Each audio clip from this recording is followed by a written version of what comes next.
எடுத்துட்டேனா தயாவாசக மன்றத்தினுடைய 4வது நிகழ்வினை தொடங்கி வைப்பதிலே மிக்க மகிழ்ச்சி அடைகிறேன்.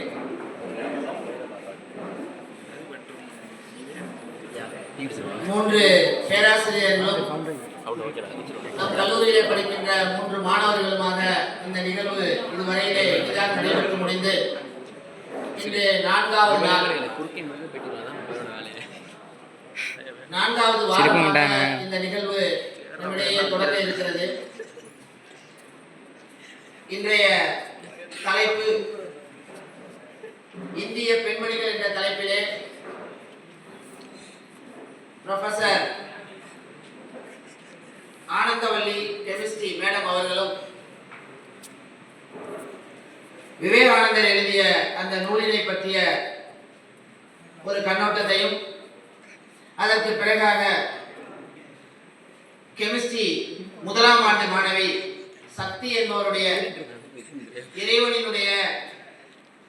இறைவன் ஆடிய 7 வகை நாட்டியங்கள், அந்த நாட்டியங்களை பற்றியெல்லாம் உங்களிடத்திலே பேச இருக்கிறார்கள்.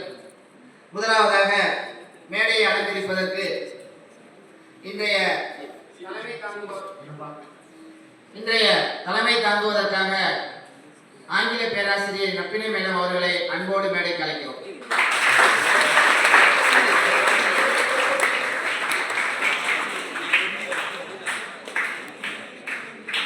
இன்றைய சிறப்பு பேச்சாளர் இந்திய பெண்மணிகள் என்ற தலைப்பிலே ஆனந்தவல்லி கெமிஸ்ட்ரி மேடம் அவர்களை அன்போடு மேடைக்கு அழைக்கிறோம்.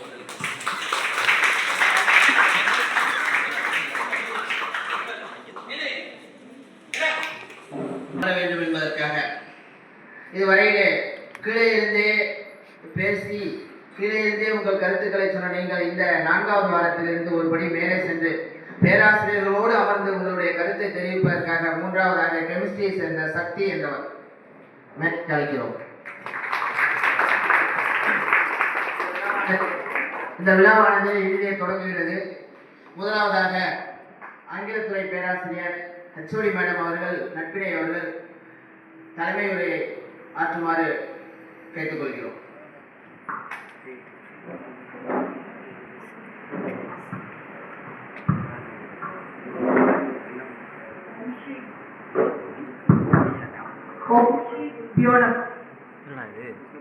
Humble pranams to Swami.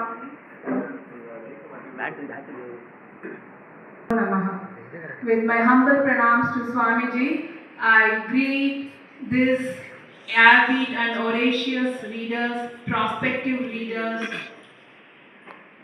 a pleasant. So it's an immense pleasure for me to stand before you, presiding over the 4th week of Daya Readers Forums meeting. Okay, fine. So in all my classes, I emphasize and insist upon the habit of everyone make it a daily habit. You know why?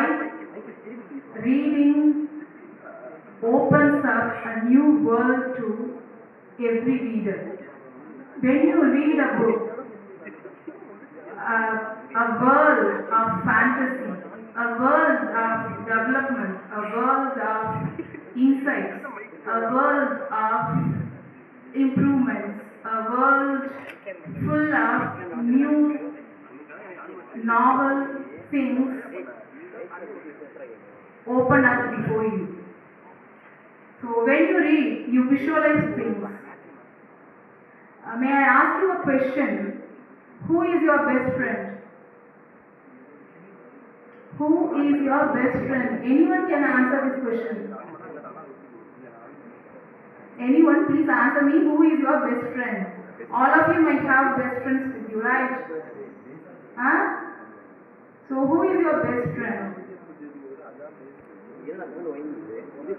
My friend. Who is your best friend?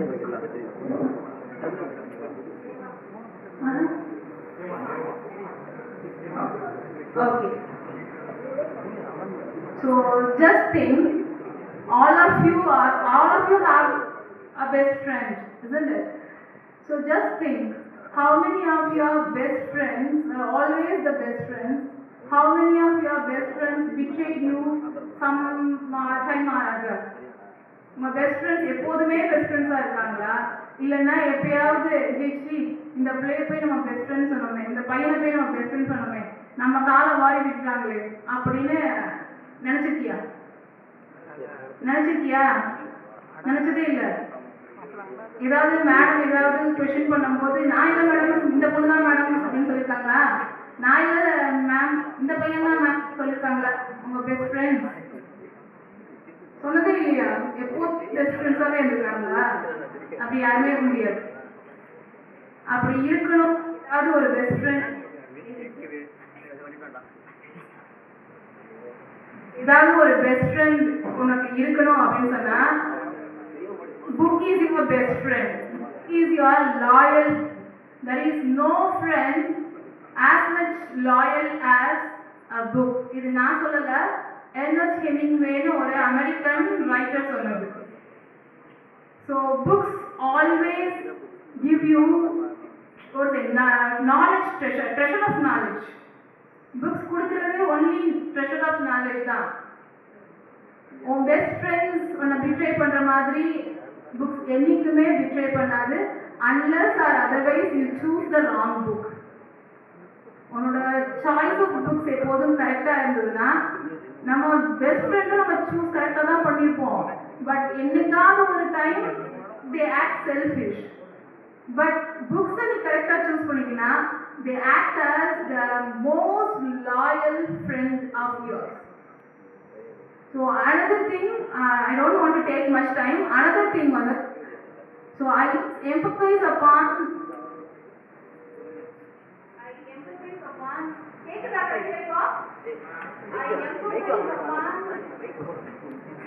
I emphasize upon reading books for the one reason that your vocabulary, you will, as an English professor, I always emphasize, because it increases your repertoire of vocabulary, your repertoire, storage of your words. So it is said that when you visit and revisit a word for 50 times, then only it's registered in your mind. So ஒரு word தடவை படிக்க முடியுமா? So when you read a lot of books, அந்த word எப்பயாவது வந்துகிட்டே இருக்கும்.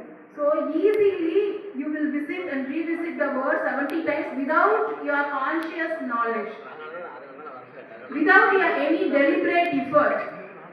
So when you are about to speak, when you are about to write, and the word உனக்கே தெரியாம from your subconscious mind, it comes to your fingers or it comes to your lips. So reading books வந்து how many benefits reading books இருக்கு. So I feel so happy and delighted that so many people are here to listen to two people, one madam and then one student reviewing two books. So I hope this meeting will improve and develop your interest to read a lot of books. So happy reading. Thank you very much. இறைவன் ஆடிய 7 வகை தாண்டவம், அதை பற்றி உங்களிடத்திலே M சக்தி chemistry department 1ஆம் ஆண்டு மாணவி அவர்கள் இப்பொழுது உங்கள் முன்னால் அவருடைய செய்திகளை எடுத்து வைக்கிறார்.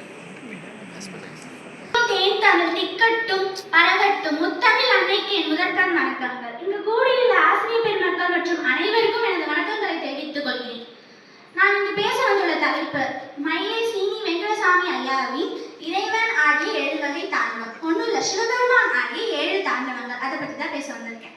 சிற்ப கலை உருவங்கள்ல தமிழனுக்குன்னு தனி சிறப்பையும் பெருமையும் வாங்கி தந்தது தாண்டவ திருவுருவங்கள் தான்.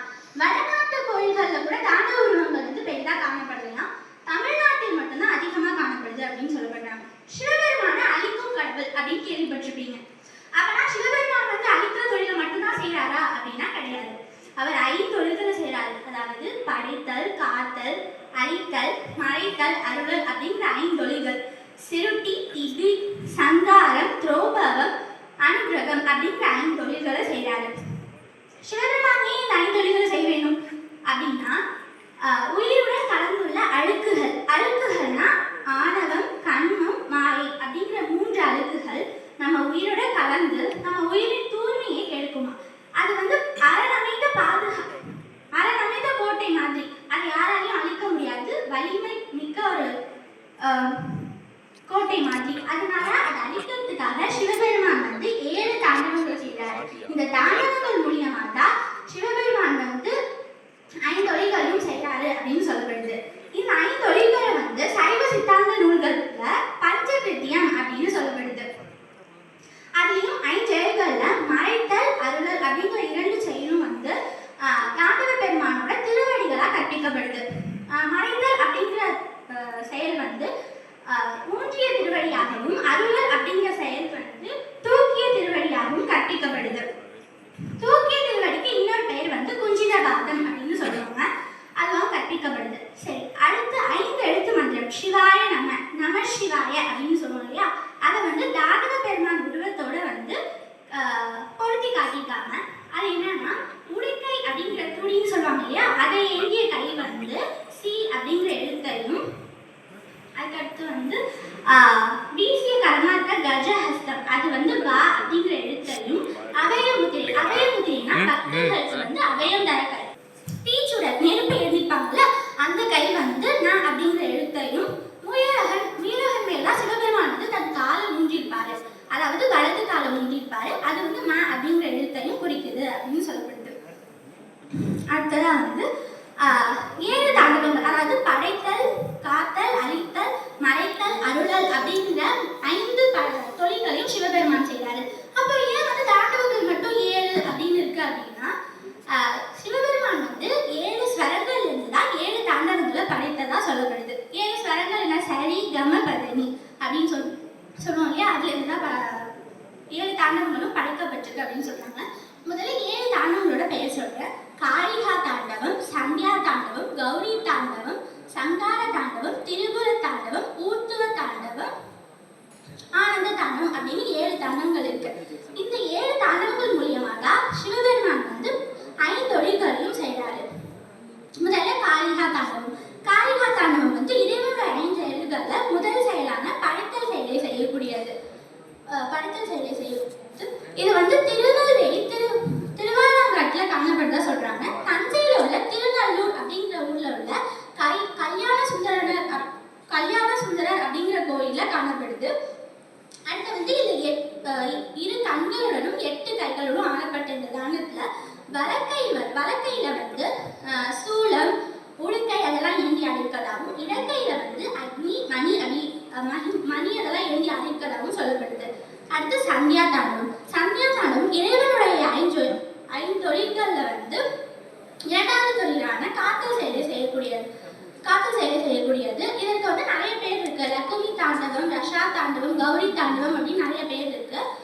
மாலை வேளையில் ஆடினதுனால இதற்கு வந்து சந்தியா தாண்டவம், அதாவது பிரதோஷ நடனம்னு சொல்லுவாங்க. அடுத்து காக்கும் பொருட்டு ஆடினால இதுக்கு வந்து ரஷா தாண்டவம் அப்படின்னு சொல்லப்படுது. வாசுகி கார்கோடன் அப்படிங்கிற பாம்பரசர்களெல்லாம் வேண்டி தவறுத்தாங்க. அப்ப சிவபெருமான் வந்து அவர்களுக்கு மனம் இறங்கி அவங்கள தன்னோட கையிலையும் உடம்புலையும் ஏந்திட்டு இந்த தாண்டவத்தை ஆடுறதா சொல்லப்படுறாங்க. இதனுடைய மிகவும் அழகான சிற்பம் வந்து எல்லோரா, மகாராஷ்டிரால இருக்குல்ல, எல்லோரா அப்படிங்கிற இடத்துல கைலாசநாதர் குகை கோயிலோட கற்பாறையில செதுக்கப்பட்டதா சொல்லப்படுது. அது என்னோட பெருமை, மகாராஷ்டிரால இருக்கு. நம்மளோட தமிழ்நாட்டுல உருவானது மகாராஷ்டிரால இருக்கு. அடுத்ததா வந்து சங்கார தாண்டவம். சங்கார தாண்டவம் வந்து இறைவனோட 5 செயல்கள்ல 3வது செயலான அழித்தல் செயலை செய்யக்கூடியது. உயிர்கள் செய்த 2 வினைகளுக்கு தக்கபடி, அதாவது 2 வினைகள்னா நல்வினை, தீவினை அப்படின்னு சொல்லுவாங்க. நல்வினைனா நல்ல கர்மங்களை செய்யறது, தீவினைனா தீவிர கர்மங்களை செய்யறது. அந்த கர்மங்களுக்கு ஏற்றபடி உயிருக்கு உடல், இடம், பொருள், பொறி, புலன், துய்த்தல் அப்படின்னா உடல் கொடுக்கிறது. பொறினா காது, கண்ணு, வாய், மூக்கெல்லாம் கொடுக்கிறது.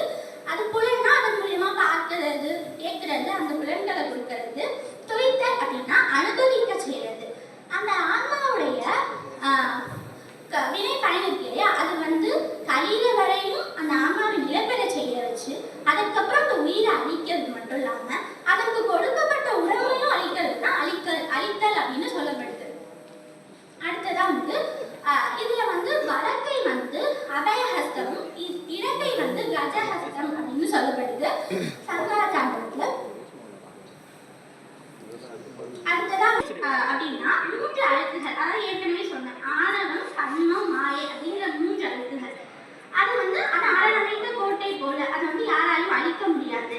அதை ஏன் சிவபெருமான் இந்த தொழிலை செய்யறாரு அப்படின்னா, அந்த 3 அழுக்குகளையும் அழித்து ஆன்மாவிற்கு வீடு பேர் அளிக்கிறது. ஆன்மாவுக்கு வீடு பேர் அளிக்கிறதுனா ஆன்மா சாந்தி அடையும் அப்படின்றது.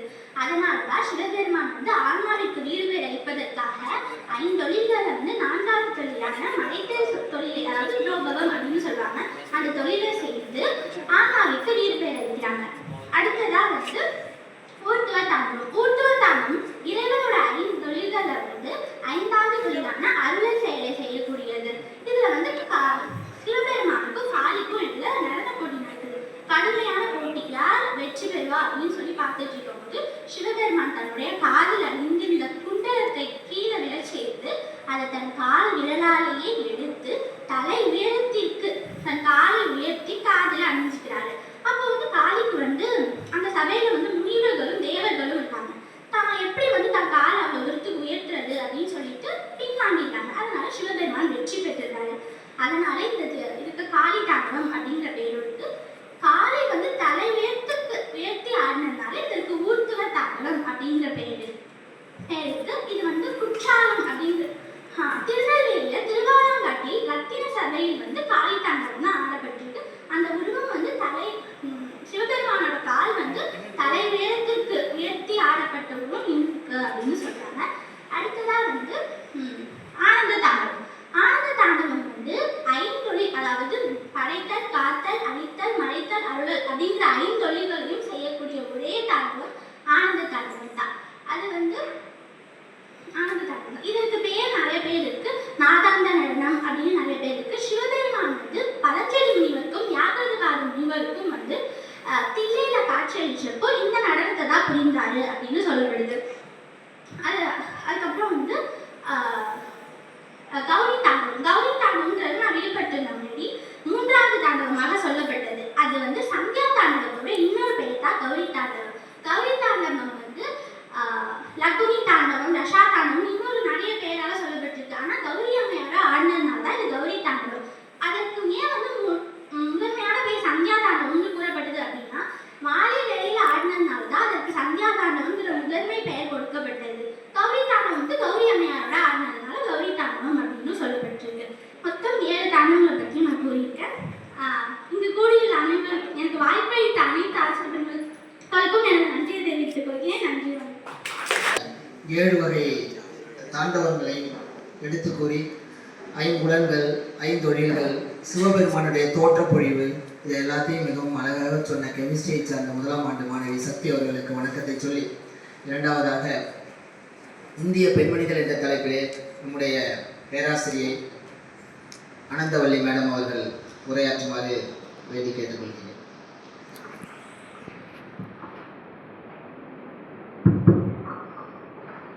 சுவாமிஜியின் பொற்பாதங்களை வணங்கி இங்கு கூடியிருக்கின்ற அனைத்து பேராசிரியர் பெருமக்களுக்கும் எனது மாணவ மாணவிகளுக்கும் முன்பு கலந்த வணக்கம்.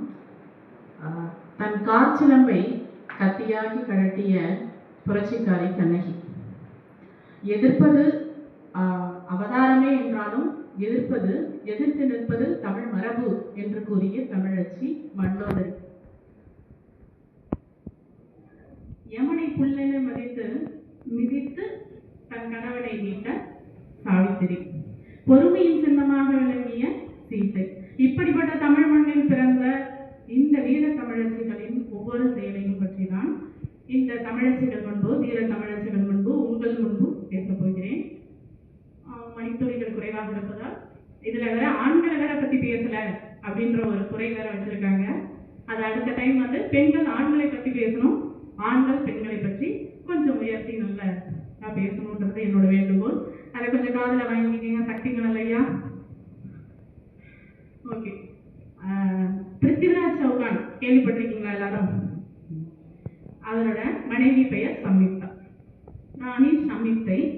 இவங்க அதாவது ஹரியானா மாநிலம் அசிகான் கோட்டை அப்படின்ற ஒரு இடத்துல தான் இந்த பிருத்திவிராஜ் சௌகான் 12ஆம் நூற்றாண்டில் வாழ்ந்தார். இந்த அரசன் இவரோட மனைவி தான் ராணி சம்யுக்தை. இவர் அப்பா பெயர் என்ன அப்படின்னா ஜெயச்சந்திர ரத்தோர் அப்படின்ற இவரோட அப்பா. இந்த ராணி சம்யுக்தை அப்படின்னா பேரழகி, ரொம்ப அழகான, ரொம்ப அதிகம் நம்மளை போல அழகின்னு வச்சுங்களேன், ரொம்ப நல்ல அழகு கொட்டி வச்சிருக்காங்க, அந்த அளவுக்கு அழகி அவங்க. இவர்களை திருமணம் செய்து கொள்ள அந்த காலத்துல எல்லாம் என்ன அப்படின்னா அவங்களுக்கே சுயமரம் அப்படின்னா அவங்களே அவங்க கணவனை தேர்ந்தெடுத்துக்கலாம், அப்படி ஒரு அந்த காலத்துல எல்லாம்.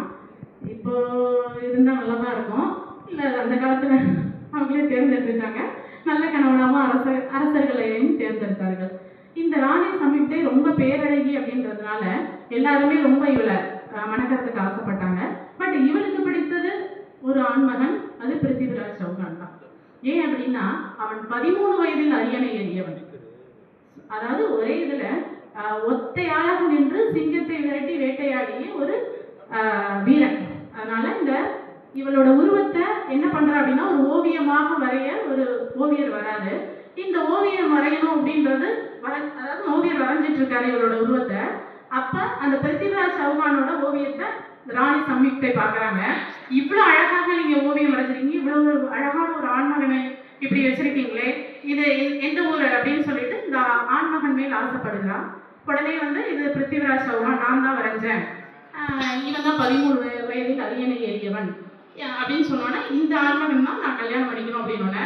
ஆனா இந்த ஆண்மகனை எப்படி, அதாவது இவளுக்கு எப்படி தான் தெரியும் அப்படின்னா அவங்க அப்பா சொல்லியிருப்பாரு, எனக்கு எதிரின்னு ஒண்ணு இருந்தா அது பிருத்திவிராஜ் சௌகான் தான் அப்படின்னு சொல்லியிருப்பாரு. எப்படி அவ திருமணம் செய்து கொள்வாள்? அப்போ சுயவரம் நடக்குது. சுயவரத்தில் என்ன, எல்லாரும் வந்துடுறாங்க, எல்லா ராஜாக்களும் வந்து உட்காந்துருக்காங்க. அப்படி பொண்ணு என்ன பண்ணுவாங்க, மாலை எடுத்துட்டு எந்த ஆண்மகனை பிடிக்குதோ அது முன்னாடி போய் மாலை போடுவாங்க. ஆனா இவனை அவமானப்படுத்தணும் அப்படிங்கிறதுக்காகவே இந்த ஜெயச்சந்திர ரத்தோர் என்ன பண்றாரு அப்படின்னா வாயில் காப்பாளனாக ஒரு களிமண்ணால் ஆன சிலையை வாயில் காப்பாளனாக வச்சிருக்காரு. ஏன்னா அவனை அவமானப்படுத்தணும் அப்படின்றது அவனோட நோக்கம். அப்போ களிமண் சிலையாக வாயில் காப்பாளனாக நிற்கிறாரு யார் அப்படின்னா பிருத்திவிராஜ் சௌகான். இவர் எங்க பார்த்தாலும் தேடுறா சம்யுக்தை, எங்கேயும் கிடைக்கல. வெளியில வந்து என்ன பண்றான், அந்த களிமண் சிலைக்கு மாலையிட்டு பின்னாடி பிருத்திவிராஜ் சௌகான் நிற்கிறான். உடனே என்ன பண்றான், மாலையிட்டு தூக்கிட்டு போயிடும். யாரு, பிருத்திவிராஜ் சௌகான் தூக்கிட்டு போயிடும், சம்யுக்தையை அழைச்சிட்டு போயிடுவான். அப்போ இந்த மாதிரி ஒரு வீர தமிழச்சி. இப்போ இங்க என்ன நடக்குது அப்படின்னா அழைச்சிட்டு போயிட்டு திருமண வாழ்க்கை நல்லாதான் இருந்தது. அங்கதான் வர்றாரு யார் அப்படின்னா ஒரு சகுனி. அந்த சகுனி யார் அப்படின்னு கேட்டா கோரி, முகமது கோரி கேள்விப்பட்டிருக்கீங்களா? முகமது கோரி. கோரி வர 16 முறை இந்தியாவின் மீது படையெடுத்தவர். கொஞ்சம் நஞ்சம் இல்ல, 16 முறை படையெடுத்தவர். இந்த 16 முறையில 16 முறையும் தோற்று போனார். திரும்ப திரும்ப ஒரே எதிரிகளோடு போரிடாதே, நீ அவர்களுக்கு கற்றுக் கொடுத்து கொண்டிருக்கிறாய் அப்படின்னு நெப்போலியன் சொல்லியிருக்கார். ஒரே எதிரி கூட என்ன பண்ணக்கூடாது, பெரிய அரசன் வராரு, வந்து போர் தொடுக்கிறார். 16 முறை ஏற்கனவே வந்துட்டார். அதனால அந்த நெளிவு சொலிவு எல்லாமே தெரியும். தரையின் போர் நடக்குது, பிருத்திவிராஜ் சௌகான் கொல்லப்பட்டார். அப்ப கொல்லப்பட்டோன்னா ராமி அந்த முகமது கோரி என்ன பண்றா அப்படின்னா எப்படியாவது இவளை அடைந்து நம்ம கோட்டைக்கு தூக்கிட்டு போயிட்டோம் அப்படின்னு பாக்குறான். பட் முடியல. அப்ப ஒரு முறை இருக்கு, ஜவஹர் முறை அப்படின்னு பேரு. ஜவஹர் முறை அப்படின்னா கூட்டு தீக்குளிப்பு அப்படின்னு பேரு. என்ன பண்ணுவாங்க அப்படின்னா அந்த காலத்துல போரிடும் போது பசுக்கள், பெண்கள் இவங்க எல்லாரும் என்ன பண்ணுவாங்க அப்படின்னா வெளியேற்றிடுவாங்க. அந்த போரிடும் போது அந்த இடத்துல இருக்கக்கூடாது. இந்த கூட்டு தீக்குளிப்பு முறையில அந்த சம்யுக்தை என்ன பண்றா அப்படின்னா தன்னோட கணவனை தவிர வேற யாரையும் நான் மனதால் கூட நினைக்க மாட்டேன், நீ என்ன, அதாவது என்னோட கோட்டையை முற்றுகையிட வரும்பொழுது நான் இங்க இருக்க மாட்டேன் அப்படின்னு சொல்லிட்டு மற்ற பெண்களோட சேர்ந்து அவளும் அந்த தீயில் இறங்கி தீக்கு இரையாகிறாள். இதுல அவங்களோட வீரம் தெரிகிறது, புரியுதா? அடுத்தது சித்தூர் ராணி பத்மாவதி. அதாவது ஒரு ராணிகள், வீர தமிழச்சிகளை பத்தி தான் நான் சொல்றேன். இவங்கெல்லாம் இப்படி வாழ்ந்திருக்காங்க. நம்மளும் என்ன பண்ணணும், நல்ல வீர தமிழ் மாணவிகளாக நல்ல ஒரு இதில் வாழணும் அப்படின்றதுக்காக சொல்றேன். அதுல நிறைய இருக்காங்க, ரூபமதி இருக்காங்க, சத்தியவான் சாவித்திரி அந்த ஸ்டோரி வருது, சீத்தை வராங்க. பட் ஆனால் டைம் இல்லைன்னு நினைக்கிறேன், நிறைய ஒரு 10 நிமிஷம். சரி, அடுத்தது சித்தூர் ராணி. இது ரொம்ப முக்கியமானது. சித்தூர் ராணி பத்மாவதி. இந்த சித்தூர் ராணி அப்படின்னா சித்தூர் அப்படின்றது ராஜஸ்தான்ல சித்தார்கர் அப்படின்னு சொல்லலாம், சித்தூர்னு சொல்லலாம். இந்த ஊர்ல அழகிய சிங்கள இளவரசி பத்மாவதி. இவளை ரத்தன் சிங் அப்படின்ற ஒருத்தன் தான் மேரேஜ் பண்ணிக்கிறான் இந்த சித்தூர் ராணிய. 2 பேரும் திருமண வாழ்க்கை நல்லபடியாக நடக்குது. அங்க ஒரு சகுனி வரார். யார் அப்படின்னா ராஜகுரு அப்படின்ற ஒருத்தர் என்ன பண்றாரு, இவங்க 2 பேருக்கும் ரொம்ப சண்டை சச்சரவுகள் இந்த மாதிரி வந்துட்டு இருக்கும்போது இந்த ராஜகுரு வந்து சித்தூர் ராணியால வெளியேற்றப்படுகிறார். இந்த ராஜகுரு எங்க போய் சேர்றான் அப்படின்னா அலாவுதீன் கில்ஜி, கேள்விப்பட்டிருக்கீங்களா? அலாவுதீன் கில்ஜி, அந்த கில்ஜிட்ட போய் சேர்ந்து இந்த சித்தூர் ராணி ரொம்ப பெரிய அவ்வளோ ஒரு பேரழகி, நீங்க அவளை அடைந்தே தீரணும் அப்படின்னு சொல்லும் பொழுது இந்த அலாவுதீன் கில்ஜிக்கு அவனோட கான்செப்ட் என்னன்னா அல்லாவில் படைக்கப்பட்ட எல்லாமே எனக்கு தான் சொந்தம் அப்படின்னு நினைச்சுப்பான். அல்லாஹ்வால என்னென்ன இருக்கோ படைக்கப்பட்டது எல்லாமே எனக்கு தான் சொந்தம் அப்படின்னு. அப்போ இந்த சித்தூர் ராணியை அவனுக்கு ரொம்ப பிடிச்சிருக்கு, இவளை அடைந்தே தீருவேன் அப்படின்னு சொல்லிட்டு அந்த கோட்டையை வந்து முற்றுகையிடுறான். ரத்தன் சிங் அந்த இதுல போர்ல இறக்குறார். அப்ப என்ன ஆகுது அப்படின்னா இந்த சித்தூர் ராணி அவளை காப்பாத்திக்க முடியல. இங்கேயும் அதே ஜவஹர் முறை நடக்குது. ஏன்னா இவளால போரிட முடியாது இல்லையா, ஒரு அரசன் இருந்தா சரிக்கலாம், அரசனும் இறந்து விட்டான். அப்ப இந்த சித்தூர் ராணி பத்மாவதி என்ன பண்றாங்க அப்படின்னா கூட்டு உடனே தீயை மூட்டி. அடுத்தது இன்னொன்னு என்ன அப்படின்னா சத்தியவான் சாவித்ரி, அந்த கதையை கேள்விப்பட்டிருக்கீங்களா? சரி, இப்ப நான் சொன்ன ராணிகள்லாம் என்னென்ன லிஸ்ட்ல வராங்க நீங்க தான் லாஸ்ட்ல கன்க்ளூஷன் கொடுக்கணும். என்ன மாதிரி செஞ்சாங்க, என்ன கான்செப்ட் இதுல இருக்கு அப்படின்னு. அப்ப சத்தியவான் சாவித்ரி கதை எல்லாருக்குமே தெரிஞ்சவங்க தான் கேள்விப்பட்டிருப்பேன். சத்தியவான் அப்படின்றவன் சாவக நாட்டு இளவரசன், அவன் இளவரசனா இருந்தவன் தான். இப்போ அதாவது அவனோட அப்பா தியூமச்சேனன் அப்படின்னு சொல்லிட்டு அவங்க அப்பா எதிரிகளால சண்டையிட்டு என்ன பண்றா அப்படின்னா காட்டுல போய் கண் தெரியாம இருந்துட்டு இருக்க. சாவித்ரி அவள் வந்து மந்திர நாட்டு இளவரசி. அந்த இளவரசி என்ன பண்றா அப்படின்னா நீனே உன்னோட மணாலனை தேர்ந்தெடுத்துக்கப்பா அப்படின்னு சொல்லிட்டு அப்பா சொல்லிடுறார். இவன் காடு வழியா போயிட்டு இருக்கும்போது அங்கதான் சத்தியவானை பாக்குறார். அழகான ஒரு பறவை மரத்துல கூடு கட்டிட்டு இருக்கு. அந்த பறவையை இவன் என்ன பண்றான் அப்படின்னா மரத்துல பறவை இருக்கே அப்படின்னு சொல்லிட்டு மரம் வெட்டி குலைக்கிறவன் தான். ஏன்னா இளவரசன் தான், பட் எல்லாத்தையும் இழந்து அந்த காட்டுக்குள்ள இருக்கான். அப்போ அந்த மரத்தை பார்த்து பறவை கூடு கட்டிட்டு இருக்கு, இதை வெட்டக்கூடாது அப்படின்னு வர்றான். அப்போ சத்தியவான் சாவித்ரி சத்தியவானை பார்த்துட்டா, இப்படி ஒரு ஆண் மகன் தான் எனக்கு தேவை அப்படின்னு சொல்லிட்டு அப்பாட்ட போய் சொல்றா. அது எப்படிப்பா, நான் வந்து இளவரசனுக்கு தான் உன்னை திருமணம் முடித்து கொடுக்கணும், இந்த மாதிரி உள்ளவங்களை எல்லாம் நான் முடிச்சு கொடுக்க முடியாது அப்படின்னு சொல்லும் பொழுது, இல்லப்பா நீ எனக்கு கல்யாணம் பண்ணி கொடு, நான் இருக்கேன் அப்படின்னு. அப்போ நாரதன் முனிவர் வர, உன்னோட கணவன் 1 வருஷம் தான் உயிரோட இருப்பான், அதுக்கப்புறம் இறந்துருவான் அப்படின்னு சொல்றான்.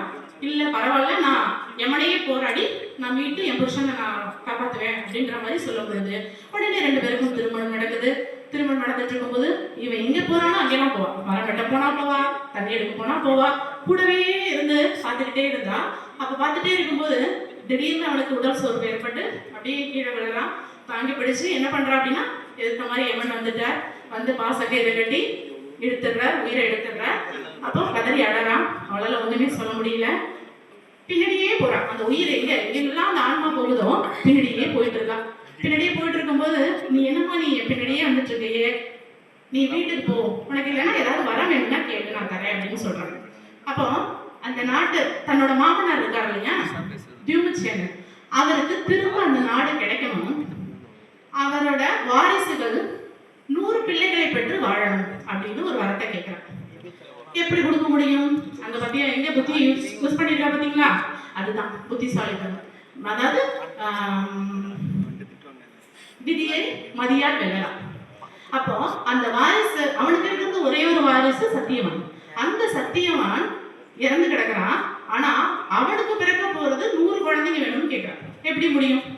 அப்போ வரம் கொடுத்தாச்சு, எல்லாருப்பா தீர்க்க சுமங்கலியா இருப்பேன்னு கொடுத்தாச்சு, எப்படி கொடுக்க முடியும்? உடனே என்ன பண்ற, சரிம்மா உன்னோட கணவன் நீ எங்க போனாலும் என் பின்னாடியே வந்துட்டுக்க, உன்னோடது எனக்கு தாங்க முடியல அப்படின்னு சொல்லிட்டு என்ன பண்ற, நான் உன் கணவனையும் திருப்பி தரேன், உன்னோட மாமனாரையும் அழகாக நல்ல ஒரு திரும்ப அதே ஊருக்கு அரசனாகவும் ஆக்கி உன்னோட ஜெனரேஷனை நல்லபடியா பெருக்கிறேன் அப்படின்னு சொல்லி கொடுத்து அனுப்புறார். இது வந்து இன்னும் நிறைய இருக்கு, சொல்ல போனா நிறைய சொல்லலாம், பட் காலம் கருதி கொஞ்சம் சுருக்கி.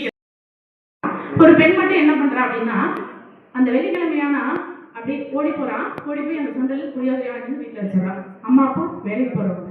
அடுத்தது தம்பியை தூக்கிட்டு போய் அந்த சுண்டல் புளியோதரை வாங்கி வந்து கொண்டாந்து வச்சிடறான். அடுத்து தங்கச்சை தூக்கிட்டு போய் அந்த சுண்டல் புளியோதரை வாங்கி வந்து வச்சிடறான். அப்ப போய் வச்சிடறா. அப்ப என்ன நடக்குது அப்படின்னா இந்த வீட்டுல அங்க பூசாரி இருப்பாங்களே கோயில்ல, அவங்க கேக்குறாங்க, என்னம்மா நீ எத்தனை ட்ரிப்பு தான் அந்த கோயிலுக்கு வந்து எல்லாத்தையும் வாங்கிட்டு போவ அப்படின்னு கேக்குறாங்க. இல்ல இது வந்து என் அம்மாவுக்கு, இது வந்து என் அப்பாவுக்கு, இது என் தம்பி தங்கச்சிக்கு அப்படின்னு சொல்லி கேட்குறா. அடுத்தது அந்த ஊர்ல ஒரு ஓட்டப்பந்தய போட்டி நடக்குது, ரன்னிங் நடக்குது. அந்த இதில் கலந்து கலந்துக்கிறதுக்கு எல்லாரும் நிற்கிறாங்க. ஸ்கூல் படிக்கிற பொழுதுதான். உடனே அவங்க டீச்சர் சொல்கிறாங்க, நீ போய் இந்த ரன்னிங்கில் கலந்துக்கமா அப்படின்னு சொல்கிறாங்க. எனக்கெல்லாம் ஓட தெரியாது அப்படின்னு. நீ என்ன நினச்சிக்கிற மனசுக்குள்ள, அந்த கோயிலில் புளியோதரை கொடுக்குறாங்கல்ல, சுண்டல் கொடுக்குறாங்கல்ல, அப்படி நினச்சிட்டு நீ ஓடிட்டே இரு அப்படின்னு சொன்னோன்னே இவன் என்ன பண்ணுறா, தம்பிக்கு வாங்குறதா நினச்சி ஓடுறா, தங்கச்சிக்கு வாங்குறதா நினச்சி ஓடுறா. கடைசியில் பார்த்தா வின் பண்ணி ஃபர்ஸ்ட்ல தான். அவள் யார் தெரியுமா? அவள் தான் பிடி உஷா. புரியுதா? அதே மாதிரி இன்னொன்று என்ன அப்படின்னா, ஆர்த்தி டோக்ரா அப்படின்றவங்க நீங்க இப்போ கூகுளில் போட்டாலும் இருப்பாங்க. டேராடூன்ல உத்தரகாண்ட்ல பிறந்தவங்க தான். 3 அடி தான். 2006 IAS கலெக்டர். இவ்வளவுதான் இருப்பாங்க. அவங்களால எப்படி முடிஞ்சது, அந்த வீர தமிழச்சியால எப்படி முடிஞ்சது? இவ்வளவுதான் ஷார்ட். 3 அடி தான். 3.2 அவ்வளவுதான், 3.2 அவ்வளவுதான். அவங்க எப்படி வின் பண்ணினாங்க? IAS collector. அவங்களோட ஒரு வார்த்தை என்ன தெரியுமா? லாஸ்டா சொன்னது, நான் என்னை அனைவரும் என்ன செய்யறாங்க அப்படின்னா தலை குனிந்து பார்க்கிறார்கள். எல்லாரும் என்ன பண்றாங்க, அவங்கள என்னம்மா நீ சின்ன ஷார்ட்டா இருக்கியே, நீ என்ன IASக்கு பொருத்தமாவியா, உன்னை போய் IASக்கு போட்டிருக்காங்களே அப்படின்ற ஒரு பேச்சு வரும்பொழுது என்னை அனைவரும் தலை குனிந்து பார்க்கிறார்கள். அவங்க பார்க்க வச்சுக்காங்க. ஷார்ட்டா இருந்தாலும் என்ன பண்றாங்க, தலை குனிஞ்சு என்ன பார்க்கறாங்க. அது எனக்கு போதும். நான் அனைவரையும் எப்படி பார்க்கறேன், தலை நிமிர்ந்து பார்க்கிறேன். ஓகேவா? இந்த கான்செப்ட்ல தான் வீர தமிழச்சிகள் அத்தனை பேரும் இருந்திருக்காங்க. அடுத்து பொறுமையின் சிகரமான சீதா. சீதையை பத்தி சொல்லவே வேணாம். தூய்மையானவள், தூயவள், கணவனுக்காக தனியை அர்ப்பணம் செய்தவள், இத்தனையும் உள்ளவள் தான் அந்த பொறுமையின். அதாவது குழந்தை ஆகும்போது சீத்தையா வாழுமா, சீத்தையா இருமா அப்படின்னு சொல்லி வாழ்த்துவாங்க சாதாரணமாவே சொல்லும் பொழுது. அந்த மாதிரி சீத்தை அப்படின்றவள் புனிதமானவள், தூயவள், கணவனுக்காக தனியை அர்ப்பணம் செய்தவள். அதே மாதிரி பணிவு, அழகு, அத்தனை உள்ள குணங்கள் அனைத்தும் அந்த சீத்தையிடம் உள்ளது. அந்த சீத்தை போல நம்மளும் வாழணும் அப்படிங்கிறதுக்காக தான் அந்த சீதா போல இரு அப்படின்னு பெரியவங்க சொல்லி நம்மளை வாழ்த்துவாங்க. அதே மாதிரி புதுக்கோட்டையில தற்சமயம் நடந்த ஒரு சம்பவம் என்ன அப்படின்னா, ஒரு குழந்தை, அதாவது எம்பி படிச்சுட்டாங்க, வந்து பிரைஸ், அதாவது டிகிரி முடிச்சிருப்போம் இல்லையா, கான்வெகேஷன் முடிச்சிருப்போம் இல்லையா, வந்து அவங்க என்ன பண்றாங்க அப்படின்னா ஒடியாந்து ஸ்டேஜுக்கு வந்து நிக்கிறாங்க. நின்றுட்டு சிரிக்கிறாங்க. ஏன் டிகிரி வாங்குற பொண்ணு இப்படி வந்து சிரிக்கிறாளே அப்படின்னு சொல்லிட்டு பார்க்கும் பொழுது அவளுக்கு 2 கைகளுமே இல்லை. எப்படி அவள் டிகிரி வாங்குவா? அப்பதான் 2 கைகளுமே இல்லைன்னு பார்க்கும் பொழுது சுத்தி உள்ளவர்கள் பட்டம் வாங்கிட்டாங்க. காலாலேயே எழுதி எழுதி எழுதி எழுதி தாமரை செல்வி புதுக்கோட்டை. இப்போ இருக்கிறது கரண்ட்ல. இந்த நியூஸ் எல்லாம் தெரியுமா? கரண்ட்ல தான் இருக்கீங்க. இதெல்லாம் பார்க்கணும், நிறைய தெரிஞ்சுக்கணும், நிறைய படிக்கணும். ஏட்டையும் பெண்கள் தொடுவது தீமை என்று எண்ணி இருந்தவர் வாய்ந்து விட்டார். வீட்டுக்குள்ளே பெண்ணை பூட்டி வைப்போம் என்று விந்தை மடி. யார் பாடியிருக்கான்? மங்கையராய் பிறப்பதற்கே நல்ல மாதவம் செய்தல் வேண்டுமம்மா. இதுதான். அப்போ வீர பெண்மணிகள் அனைத்துக்கும் சொல்றது, தைரியமா வளங்க. உடனே அப்படி கை தடைச்சுக்காத. கைகள், நீ வாழ போறோம் அப்படின்னா, வேலைக்கு போறோம் அப்படின்னா கைகள் சுத்தமாக இருக்க வேண்டும். அதாவது லஞ்சம் வாங்காம, அந்த மாதிரிதான். அப்போ கைகள் சுத்தம் இருக்க வேண்டும். பியூர் ஹார்ட், தூய்மையான இதயம் இருக்க வேண்டும். உனக்கு இதமான சொல், எல்லாருக்கிட்டையும் அன்பா பேசணும், அன்பா பழகணும்.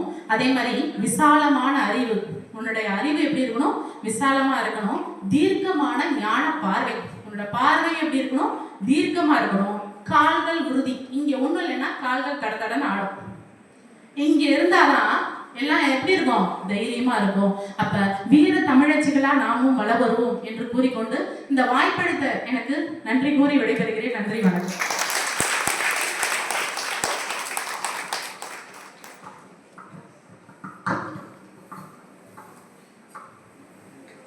பெண்களில் இத்தனை நிறங்களா அப்படின்னு சொல்றது மாதிரி நிறைய செய்திகளை சொல்லியிருக்கிறாங்க. நான் இன்னொரு மணி ஆயிடுச்சு, வெள்ளடிக்க நேரம் ஆயிடுச்சு. போர்க்கள காட்சி ஒன்று இருக்குது. நம்மளுடைய இதை எழுந்ததும் ஒரு பெண் தான். அதை சொல்லி முடிச்சுக்கலான்னு நினைக்கிறேன்.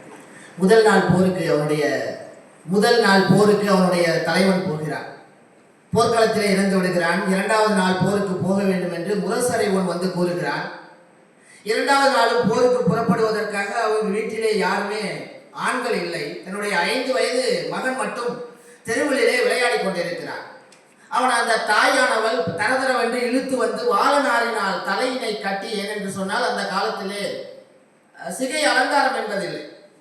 வாளை நாரினால் அவனுடைய தலையை நன்றாக கட்டி, ஏன் என்று சொன்னால் முதலில் போர் என்றால் முதலில் தலைமுடியை தான் பிடித்து இழுக்கக்கூடிய பழக்கம் உள்ளவர்களுக்காக தலைமுடியை இறுக கட்டி உரைவாளினை கையிலே கொடுத்து போருக்கு சென்று வா என் செல்வ மகனே என்று அனுப்பி வைக்கிறாள். போர்க்களத்திலே 11 மணிக்கு செய்தி வருகிறது, உங்களுடைய மகன் மிகவும் அருமையாக போரிடுகிறான் என்று.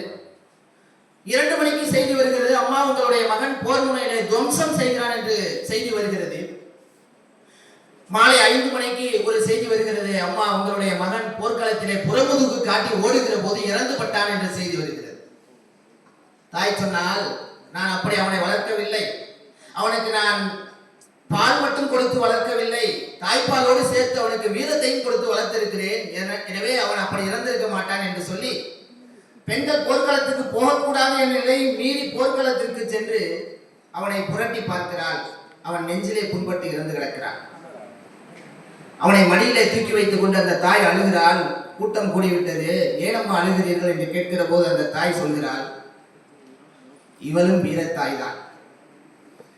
நாளைய தினம் போர்க்களத்துக்கு அனுப்புவதற்கு இன்னொரு பிள்ளையை இந்த பாலும் வயிறில் பெற்றெடுக்காமல் போய்விட்டதே என்று நினைத்து அழுகிறேன் என்று சொன்னாலே அவளும் வீர தமிழச்சி தான் என்று கூறி, வீர தமிழச்சிகள் நிறைந்த இந்த தாய் நாட்டையும் தாய் மண்ணையும் போற்றி பாதுகாப்போம் என்று கூறி விடைபெறுகிறோம். நன்றி, வணக்கம்.